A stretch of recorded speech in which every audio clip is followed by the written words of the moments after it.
GeM TV நேயர்களுக்கு அன்பு வணக்கங்களை கூறிக்கொண்டு வழக்கம் போல் விநாயகப் பெருமானை வணங்கி இன்றைய 12 ராசிகளுக்கான பலன்கள் இறையருளாலே இன்றைய நாள் எல்லோருக்கும் நல்ல ஒரு சுப தினமாக இருக்க பிரார்த்தித்து கொண்டு இன்று 20/2/2025 மாசி மாதம் 8ஆம் தேதி குரோதி வருடம் அற்புதமான குருவாரம் வியாழக்கிழமை நல்ல நாள்.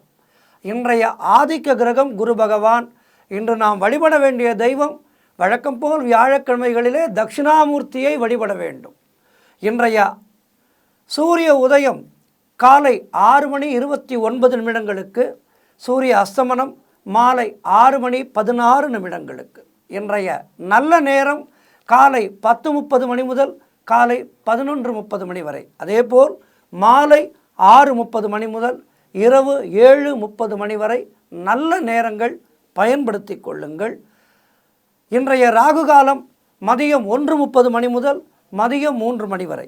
இன்றைய யமகண்டம் காலை 6 முதல் காலை 7:30 வரை. இன்றைய குளிகை நேரம் காலை 9 முதல் காலை 10:30 வரை. இன்றைய சுபஹோரை சூரியஹோரை நேரம் காலை 8 முதல் காலை 9 வரை. இன்றைய நட்சத்திரம் இன்று காலை 11:45 வரை விசாகம், முருகனுக்குரிய அற்புதமான நட்சத்திரம். நேற்று முருகன் கோவிலுக்கு செல்ல முடியவில்லை என்றால் இன்றைய நாளிலே சென்று வாருங்கள். காலை 11:45 வரை விசாகம் இருக்கின்றது. அதன் பின்பு அனுஷம், அதாவது அனுஷம் என்பது மகாபெரியவாளுடைய நட்சத்திரம். இன்றைய நாள் குருவாரம் அனுஷ நட்சத்திரம் சேர்ந்து வருகின்றது. ஆகவே தட்சிணாமூர்த்தியை வணங்குங்கள், குருமார்களை எல்லாம் வணங்குங்கள், மகாபெரியவரை வணங்குங்கள், வாழ்விலே எல்லா வளமும் பெறுங்கள்.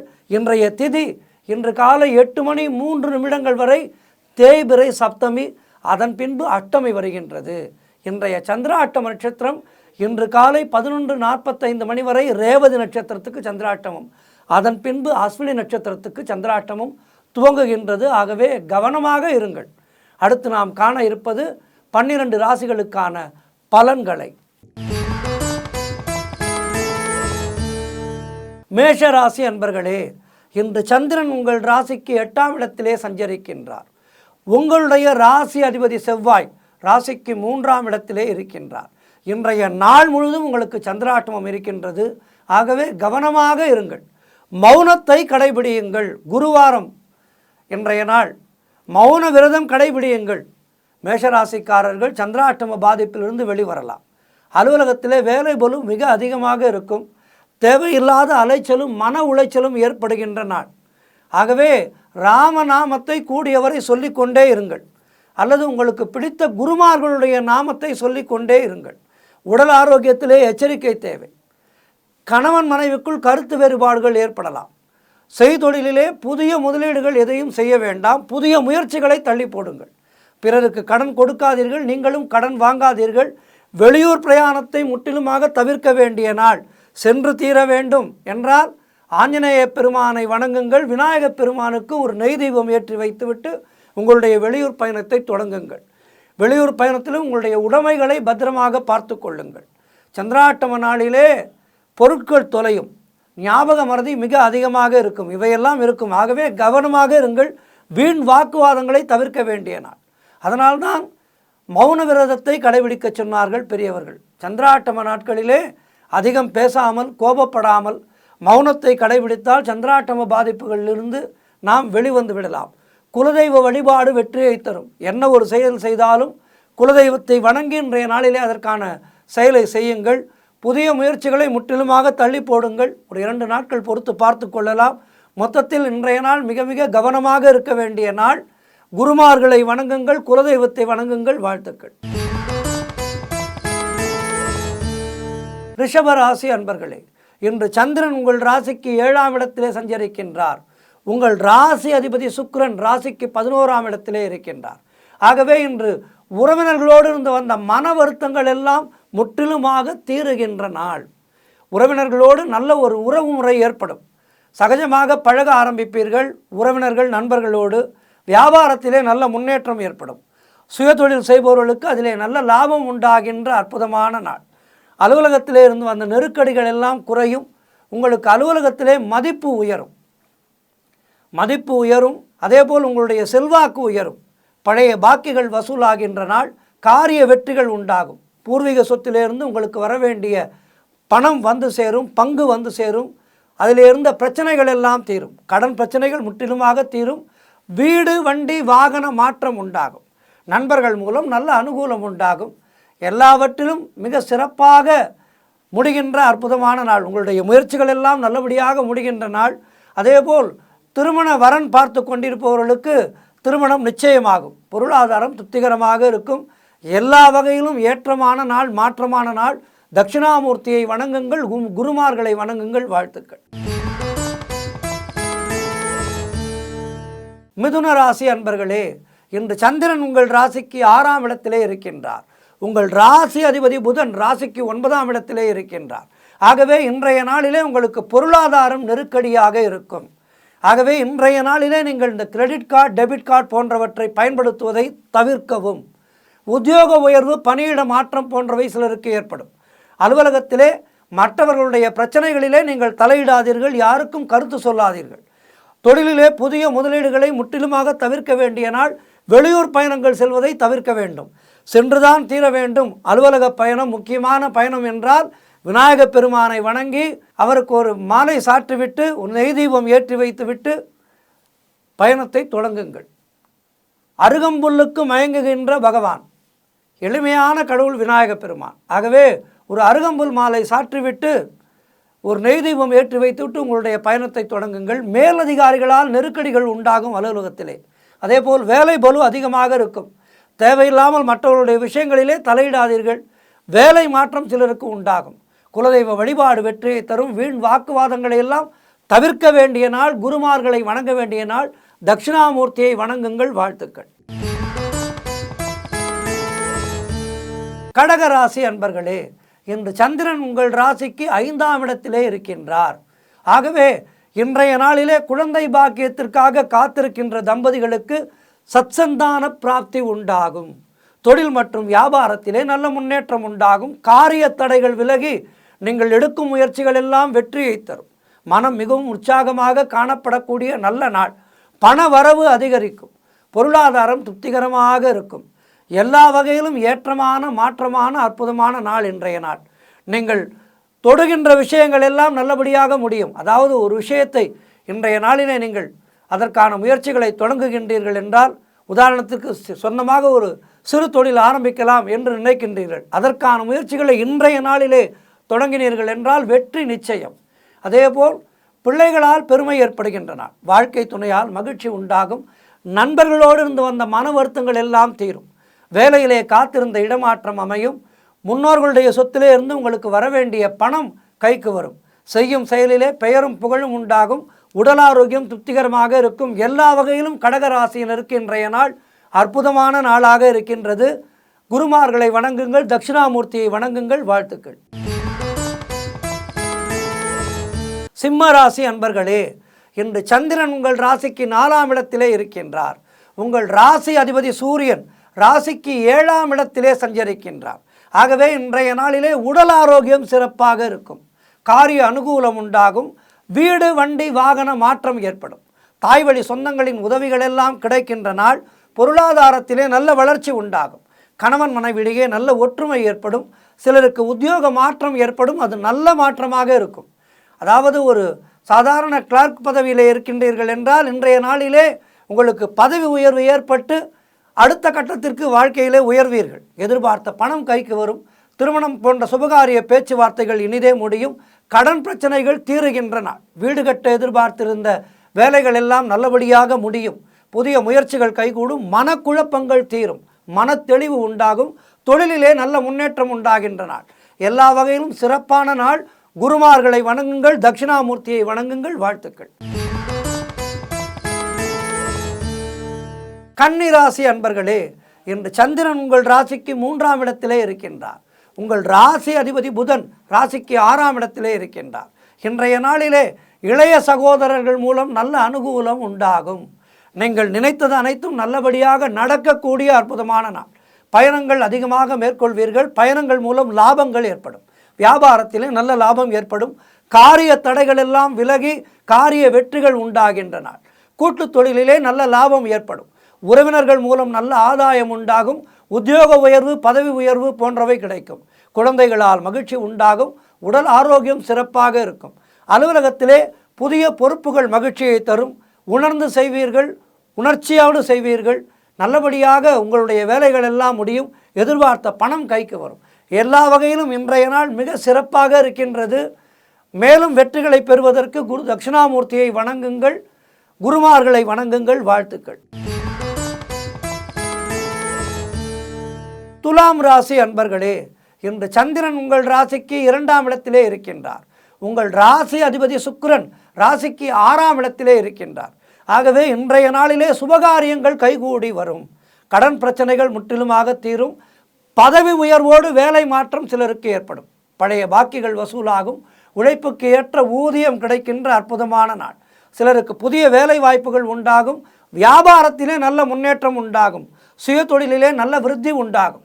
நண்பர்கள் மூலம் அனுகூலம் உண்டாகும். உறவினர்களால் நல்ல ஆதாயம் ஏற்படும். குழந்தைகளால் மகிழ்ச்சி உண்டாகும். தொழிலிலே நல்ல லாபம் ஏற்படும். திருமண பேச்சுவார்த்தைகள் சுபமாக முடியும். குடும்ப ஒற்றுமை சந்தோஷத்தை தரும். இப்படி எல்லா வகையிலும் இன்றைய நாள் மிக மிக சிறப்பாக இருக்கின்றது. குருமார்களை வணங்குங்கள், தட்சிணாமூர்த்தியை வணங்குங்கள். வாழ்த்துக்கள். விருச்சிக ராசி அன்பர்களே, இன்று சந்திரன் உங்கள் ராசியிலேயே இருக்கின்றார். உங்கள் ராசி அதிபதி செவ்வாய் ராசிக்கு 8ஆம் இடத்திலே இருக்கின்றார். ஆகவே இன்றைய நாளிலே உங்களுக்கு ஆன்மீக நாட்டம் அதிகமாக இருக்கும். கோவில்களுக்கு எல்லாம் சென்று வருவீர்கள். பூர்வீக சொத்திலிருந்து உங்களுக்கு வரவேண்டிய பணம் கைக்கு வர இருக்கின்ற அற்புதமான நாள். அது விஷயமாக ஏதேனும் பிரச்சனைகள் இருந்தால் அவை முற்றிலுமாக தீர்ந்துவிடும். மனம் சந்தோஷமாக இருக்கும். எதிலும் வெற்றி உண்டாகின்ற நாள். கணவன் மனைவிக்குள் இருந்து வந்த பிரச்சனைகள் எல்லாம் தீருகின்ற நாள். தொழிலிலே நல்ல முன்னேற்றம் ஏற்படும். குழந்தை பாக்கியத்திற்காக காத்திருக்கின்ற தம்பதிகளுக்கு குழந்தை பாக்கியம் ஏற்படும். வாழ்க்கை துணையால் மகிழ்ச்சி உண்டாகின்ற நாள். புதிய வேலை வாய்ப்புகள் ஏற்படும். உடல் ஆரோக்கியத்திலே நல்ல முன்னேற்றம் உண்டாகும். மனக்குழப்பங்கள் எல்லாம் தீர்ந்து மன தெளிவு ஏற்படும். பொருளாதாரம் திருப்திகரமாக இருக்கும். பிள்ளைகளால் பெருமை ஏற்படும். எல்லா வகையிலும் ஏற்றமான மாற்றமான அற்புதமான நாள். குருமார்களை வணங்குங்கள், தட்சிணாமூர்த்தியை வணங்குங்கள். வாழ்த்துக்கள். தனுசு ராசி அன்பர்களே, இன்று சந்திரன் உங்கள் ராசிக்கு 12ஆம் இடத்திலே இருக்கின்றார். உங்கள் ராசி அதிபதி குரு ராசிக்கு 6ஆம் இடத்திலே இருக்கின்றார். ஆகவே இன்றைய நாளிலே திருமணம் போன்ற சுபகாரிய பேச்சுவார்த்தைகள் சற்று தள்ளி போகும். வீடு வண்டி சம்பந்தமான விரய செலவுகள் சிலருக்கு ஏற்படலாம். வண்டியிலே சென்று கொண்டிருப்பீர்கள். திடீரென வண்டி பஞ்சர் ஆகும், சேக்கப்சர் போகும், பிரேக் பிடிக்காது. இப்படி ஏதேனும் வண்டியிலே செலவு ஏற்படும். வீட்டிலே குழாய் ரிப்பேரு, தண்ணீர் வரவில்லை, செப்டி டேங்க் பார்க்கணும். இப்படி வீட்டிலே ஏதேனும் விரய செலவுகள், இப்படி ஏதேனும் விரய செலவுகள் ஏற்படும். ஆனால் தேவையில்லாத பயத்தை தவிர்த்து கொள்ளுங்கள். கூட்டுத் தொழிலிலே மன வருத்தங்கள் உண்டாகலாம். குலதெய்வ வழிபாடு மன அமைதியை தரும். அலுவலகத்திலே வீண் வாதங்களை எல்லாம் தவிர்க்க வேண்டிய நாள். முயற்சிகள் காலதாமதமான வெற்றியை தரும். உடல் ஆரோக்கியத்திலே எச்சரிக்கையாக இருக்க வேண்டும். மௌனத்தை கடைபிடிக்க வேண்டும். எப்போதுமே எல்லா ராசிக்காரர்களுக்குமே சொல்வது, நாள் நமக்கு சற்று அவ்வளவு நன்றாக இல்லை என்றால் கோள்களை நாம் குறை சொல்லக்கூடாது. அதாவது அதனுடைய வேலைகளை செய்கின்றது. நம்முடைய கர்மாபடிதான் எல்லாமே நடக்கும். மௌனத்தை கடைபிடிக்க வேண்டும். நாளும் கோளும் நன்றாக இல்லாத நாட்களிலே மௌனத்தை கடைபிடிக்க வேண்டும். மௌனத்தை கடைபிடித்தால் பாதி பிரச்சனைகளிலிருந்து வெளிவந்து விடலாம். ஆகவே இன்றைய நாளிலே மௌனத்தை கடைபிடியுங்கள். அலுவலகத்திலே வீண் வாதங்களை எல்லாம் தவிர்த்து கொள்ளுங்கள். உடல் ஆரோக்கியத்திலே எச்சரிக்கையாக இருக்க வேண்டும். முன்பே சொன்னது போல் அலுவலகத்திலே பணிச்சுமை அதிகமாக இருக்கும். நண்பர்கள் மூலம் ஆதாயம் உண்டாகும். ஆகவே இன்றைய நாளிலே மௌனத்தை கடைபிடித்து குருமார்களை வணங்குங்கள், தட்சிணாமூர்த்தியை வணங்குங்கள். அவருக்கு கொண்டைக்கடலை மாலை சாற்றுங்கள். முடிந்தால் அவருக்கு ஒரு அர்ச்சனை செய்து மஞ்சள் வஸ்திரம் சார்த்தி வழிபடுங்கள். நன்மையே நடக்கும். மகர ராசி அன்பர்களே, இன்று சந்திரன் உங்கள் ராசிக்கு 11ஆம் இடத்திலே இருக்கின்றார். உங்களுடைய ராசி அதிபதி சனி ராசிக்கு 2ஆம் இடத்திலே இருக்கின்றார். ஆகவே இன்றைய நாளிலே வீடு வண்டி வாகன யோகம் உண்டாகின்ற நாள். உங்களுடைய காரியங்கள் அனைத்தும் கைகூடும். உத்தியோகத்திலே சம்பள உயர்வு, பதவி உயர்வு, இடமாற்றம் போன்றவை சிலருக்கு ஏற்படும். திருமண பேச்சுவார்த்தைகள் சுபமாக முடியும். நண்பர்கள் உறவினர்களால் ஆதாயம் உண்டாகும். தந்தை வழி சொத்து கைக்கு வரும். புதிய முயற்சிகள் எல்லாம் வெற்றியை தருகின்ற நாள். சிலருக்கு குழந்தை பாக்கியம் உண்டாகும். தொழிலிலே நல்ல லாபம் ஏற்படும், முன்னேற்றம் ஏற்படும். கணவன் மனைவி ஒற்றுமை ஏற்படும். நீங்கள் நினைத்ததெல்லாம் நல்லபடியாக நடக்கக்கூடிய நல்ல நாள். குலதெய்வ வழிபாடு அனுகூலத்தை தரும். முன்னோர்களுடைய ஆசீர்வாதம் பரிபூர்ணமாக கிடைக்கின்ற நாள். குருமார்களை வணங்குங்கள், குரு தட்சிணாமூர்த்தியை வணங்குங்கள். வாழ்த்துக்கள். கும்பராசி அன்பர்களே, இன்று சந்திரன் உங்கள் ராசிக்கு 10ஆம் இடத்திலே இருக்கின்றார். உங்கள் ராசி அதிபதி சனி ராசியிலேயே இருக்கின்றார். ஆகவே இன்று அரசு சம்பந்தமான ஆதாயங்கள் உண்டாகும். பெயரும் புகழும் கிடைக்கும். அரசாங்க வகையிலே ஏதேனும் விருதுகள் கிடைக்கும். மாணவர்கள் சாதனை புரியக்கூடிய அற்புதமான நாள். காரிய தடைகள் விலகும், காரிய வெற்றிகள் உண்டாகும். குழந்தை பாக்கியத்திற்காக காத்திருக்கின்ற தம்பதிகளுக்கு சத்சந்தான பிராப்தி உண்டாகும். பொருளாதாரத்திலே நல்ல வளர்ச்சி உண்டாகும். குடும்ப ஒற்றுமை சந்தோஷத்தை தரும். தொழிலிலே நல்ல முன்னேற்றம் ஏற்படும். மனதிலே தெளிவு ஏற்படும். உழைப்புக்கு ஏற்ற ஊதியம் கிடைக்கும். கடன் பிரச்சனைகள் முற்றிலுமாக தீரும். வேலை இல்லாதவர்களுக்கு நல்ல வேலை கிடைக்கும். இப்படி கும்பராசியினருக்கு இன்றைய நாள் குருவருளாலே திருவருள் கிடைக்கின்ற அற்புதமான நாள். ஆகவே இன்றைய நாளிலே குருமார்களை வணங்குங்கள், குரு தட்சிணாமூர்த்தியை வணங்குங்கள். வாழ்த்துக்கள். மீனராசி அன்பர்களே, இன்று சந்திரன் உங்கள் ராசிக்கு 9ஆம் இடத்திலே இருக்கின்றார். உங்கள் ராசி அதிபதி குரு ராசிக்கு 3ஆம் இடத்திலே இருக்கின்றார். ஆகவே இன்றைய நாளிலே புதிய தொழில் முயற்சிகள் எல்லாம் வெற்றியை தரும். தந்தை வழியிலே நல்ல அனுகூலம் உண்டாகின்ற நாள். நீண்ட நாட்களாக தாமதமான காரியம் ஒன்று இன்று நல்லபடியாக நடக்கும். கடன் தொல்லைகள் விலகும். சிலருக்கு புதிய வேலை வாய்ப்புகள் ஏற்படும். வியாபாரத்திலே நல்ல வளர்ச்சி உண்டாகும். பதவி உயர்வு, வேலை மாற்றம் சிலருக்கு ஏற்படும். பொருள் வரவும் தனலாபமும் அதிகரிக்கக்கூடிய நாள்.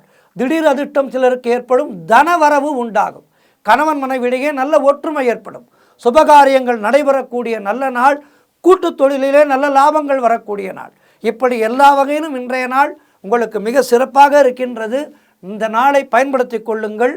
இன்றைய நாளிலே குரு தட்சிணாமூர்த்தியை வணங்குங்கள்.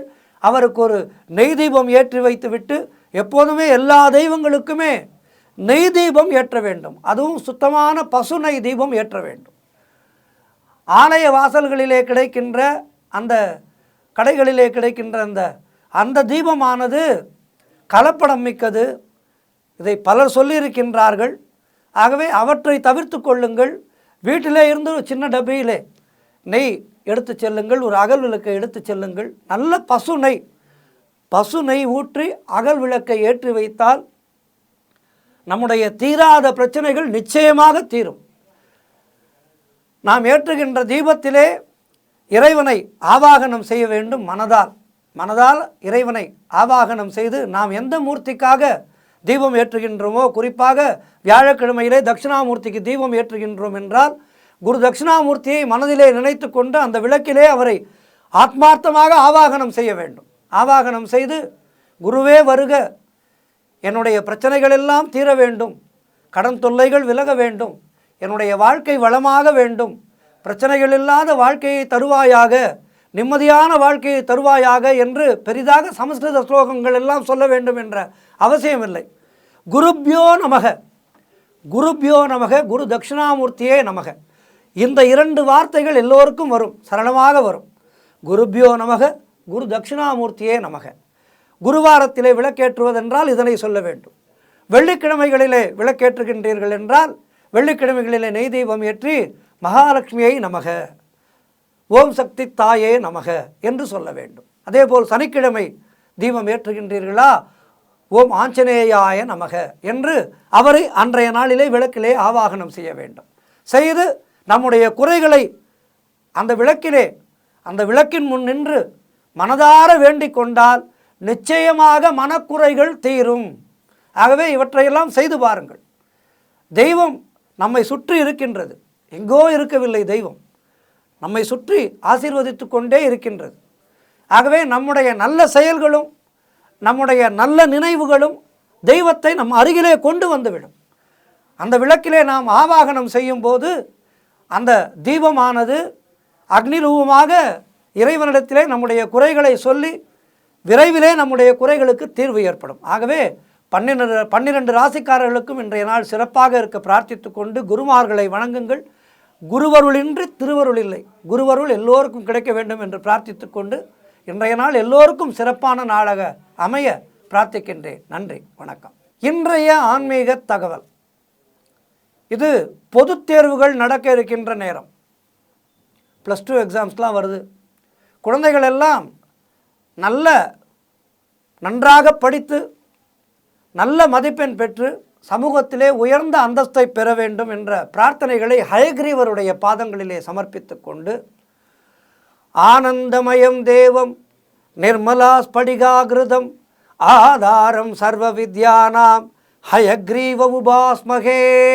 ஆனந்தமயம் தேவம் நிர்மல ஸ்படிகாகிருதம் ஆதாரம் சர்வ வித்யானாம் ஹயக்ரீவ உபாஸ்மகே.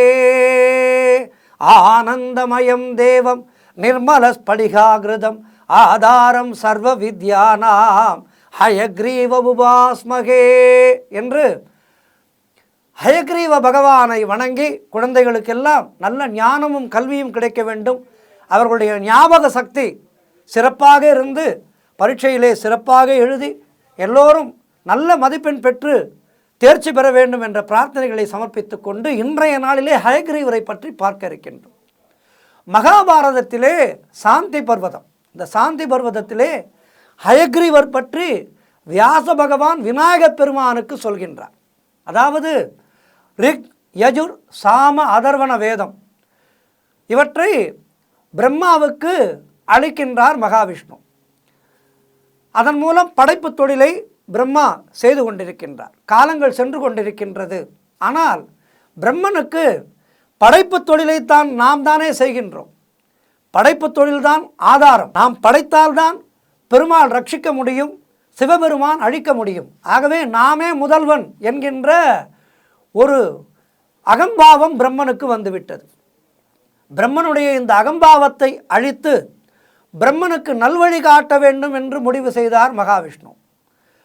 தன்னுடைய சக்தியாலே மது, கைடவர் என்ற 2 அரக்கர்களை படைத்து பிரம்மனிடம் உள்ள வேதங்களை எல்லாம் அபகரித்து வரச் செய்கின்றார். அவர்களும் பிரம்மனுடைய வேதங்களை அபகரித்து வந்து விடுகின்றார்கள். இதனால் படைக்கும் தொழிலை பிரம்மனால் சரிவரச் செய்ய முடியவில்லை. ஆக மகாவிஷ்ணுவினால் தான் நாம் இந்த தொழிலை செய்கின்றோம் என்கின்ற உணர்வு அப்போதுதான் அவனுக்கு ஏற்பட்டது. நம்மால் ஆனது எதுவும் இல்லை, என் செயலாவது எதுவும் இல்லை என்பதை பிரம்மன் உணர்ந்தார். தன்னுடைய கர்வத்தை விட்டொழித்து மகாவிஷ்ணுவை போய் சரணடைந்தார் பிரம்மதேவன். மகாவிஷ்ணு குதிரை முகத்தோடு கூடிய ஹயக்ரீவர் அவதாரம் எடுத்து மது கைடவர்களை சம்ஹரித்து மீண்டும் படைப்பு தொழிலை பிரம்மனுக்கு வழங்கினார். படிப்புக்கு, நல்ல நினைவாற்றலுக்கு ஹயக்ரீவரை வணங்கினால் நல்லருள் பெறலாம்.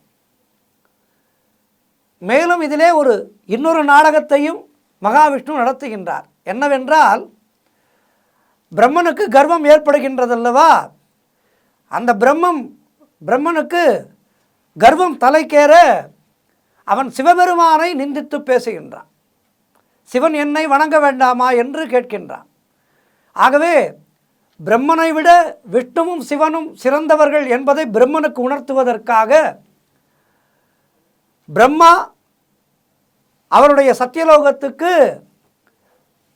விஷ்ணுவும் சிவபெருமானும் செல்கின்றார்கள். சென்று அங்கே பிரம்மதேவனிடம் எங்களுக்குள் சிறு வாக்குவாதம் நடைபெறுகின்றது, பிரம்மதேவா நீதான் அதற்கு சரியான தீர்ப்பு சொல்ல வேண்டும் என்று சொல்கின்றார் மகாவிஷ்ணு. என்ன என்று கேட்கின்றார். அதற்கு விஷ்ணு சொல்கின்றார், அகிலத்தை எல்லாம் அழிக்கின்ற பரம்பொருள், அதாவது மாயை போன்ற தீமைகளை அழிக்கின்ற பரம்பொருள் சிவபெருமான் தான் நம்மை விட பெரியவர் என்று நான் சொல்கின்றேன். ஆனால் அவரோ என்னைத்தான் பெரியவர் என்று சொல்கின்றார். நீதான் இதற்கு ஒரு தீர்ப்பு வழங்க வேண்டும் என்று பிரம்மதேவனிடம் சொல்கின்றார் மகாவிஷ்ணு. ஆனால் பிரம்மதேவன் சிரித்துவிட்டு, உங்கள் இருவருக்குமே உண்மை தெரியவில்லை, உங்கள் இருவரை விட நான் தான் பெரியவன் என்கின்றார். உடனே மகாவிஷ்ணு சொல்கின்றார், இல்லை, சிவபெருமானுடைய திருமுடியை பார்க்க வேண்டும் என்று பலகாலமாக நினைக்கின்றேன், ஆனால் என்னால் அது முடியவில்லை பிரம்மதேவா. ஆகவே நம்மை காட்டிலும் சிவபெருமான் தான் பெரியவர் என்று பிரம்மாவிடம் சொல்கின்றார் மகாவிஷ்ணு. சரஸ்வதி தேவியை மையமாக வைத்து இருவரும் சிவனுடைய திருமுடியை காண்பதற்காக கிளம்புகின்றார்கள். சென்று கொண்டே இருக்கின்றார்கள். காலங்கள் போய்கொண்டே இருக்கின்றது, யுகங்கள் போய்கொண்டே இருக்கின்றது. ஆனால் சிவபெருமானுடைய உருவமானது நீண்டு கொண்டே போகின்றது. அண்ட சராசரங்களை எல்லாம் தாண்டி சென்று கொண்டே இருக்கின்றார் சிவபெருமான். வளர்கின்றார், இவர்களும் சென்று கொண்டே இருக்கின்றார்கள். அப்போது தாழம்பூவாகப்பட்டவள் மேலே இருந்து இறங்கிக் கொண்டிருக்கின்றார். தாழம்பூவை பார்த்த பிரம்மதேவர் இதற்கிடையிலே மகாவிஷ்ணு தன்னுடைய தோல்வியை ஒப்புக்கொண்டு இறங்கி விடுகின்றார். ஆனால் பிரம்மதேவன் மட்டும் சென்று கொண்டிருக்கின்றார் சிவபெருமானுடைய திருமுடியை காண்பதற்காக. அப்போது எதிரே தாழம்பூவை சந்திக்க தாழம்பூவிடம் கேட்கின்றார், எங்கிருந்து வருகின்றாய் என்று.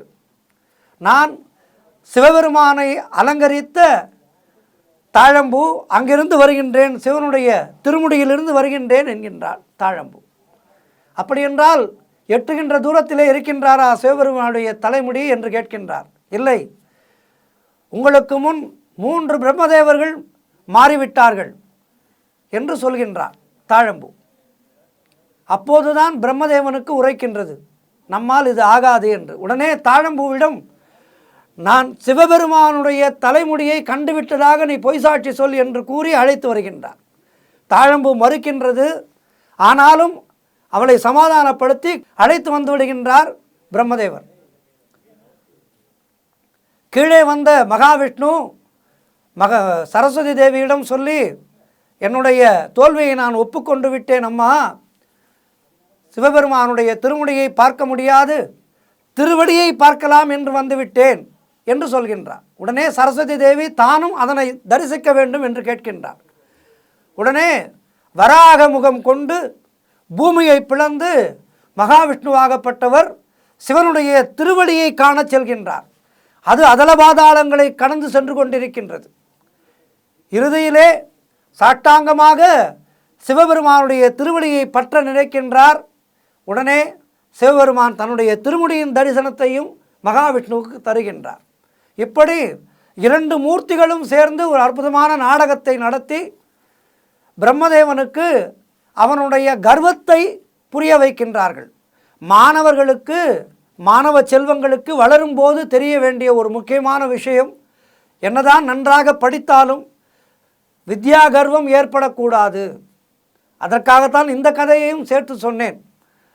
வித்யா கர்வம் ஏற்படாமல் நன்கு படிக்க வேண்டும். நாம் படிக்கின்றோம் என்றால் அது இறைவனுடைய ஆசியால் என்பதை நாம் உணர்ந்து படிக்க வேண்டும். பெரியவர்களுக்கு மதிப்பளிக்க வேண்டும். இதையெல்லாம் செய்து நாம் நம்முடைய வாழ்க்கையிலே நல்வழி பெற வேண்டும். ஆகவே இந்த அற்புதமான ஹயக்ரீவர் பகவான் குழந்தைகளுக்கெல்லாம் நல்ல ஞானத்தையும் நல்ல நினைவுத்திறனையும் அருளி வர இருக்கின்ற பொதுத் தேர்விலே +2, +1, 10ஆம் வகுப்பு, 8ஆம் வகுப்பு இந்த பொதுத் தேர்வுகளை எழுதுகின்ற குழந்தைகளுக்கெல்லாம் நல்ல ஞாபகத்திறனும் படிப்பிலே நல்ல ஒரு ஞானமும் கிடைத்து வாழ்வாங்கு வாழ இந்த வேளையிலே ஜெம் டிவி சார்பாக நாங்கள் பிரார்த்தித்துக் கொள்கின்றோம். எல்லோருக்கும் சிறப்பான வாழ்வு அமைய பிரார்த்திக்கின்றோம். ஹயக்ரீவருடைய அருளும் கலைவாணியனுடைய அருளும் உங்களுக்கு கிடைத்து வாழ்க்கையிலே மென்மேலும் வளர மனம் வாழ்ந்த வாழ்த்துக்களை தெரிவித்துக்கின்றோம். நன்றி, வணக்கம்.